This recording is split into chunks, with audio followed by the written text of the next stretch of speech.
मिठू मिठू.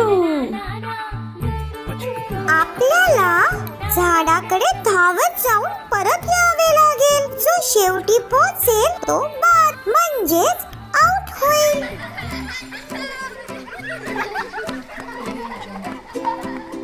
Chintu out, Chintu out, Chintu out, Chintu out.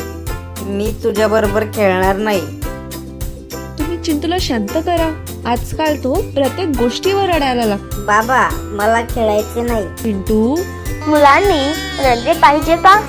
शांत हो बरं. अश्रू पुस. अश्रूंना कुठे माहित आहे की ते मुलाचे आहेत की मुलीचे. चुलबुली आणि चिंटू दोघांनाही रडावेसे वाटते तेव्हा ते मोकळेपणाने रडू शकतात. हो ताई, तुम्ही सांगितलेल्या पद्धती आवडतात. चिंटू माझ्याकडे ये. मला समजते की तुला वाईट वाटते. मी पण एका दिवशी उदास होतो तेव्हा आईसोबत मन मोकळेपणाने गप्पा मारतो आणि थोडे पाणी पितो, तेव्हा मला बरे वाटते. तुला सुद्धा हे करायचे आहे का? खूप छान भाऊ.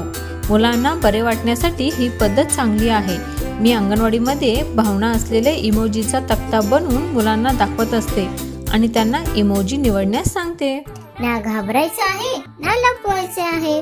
मुलगा असो वा मुलगी, प्रत्येकाने आपल्या भावना उघडपणे दाखवायच्या आहेत.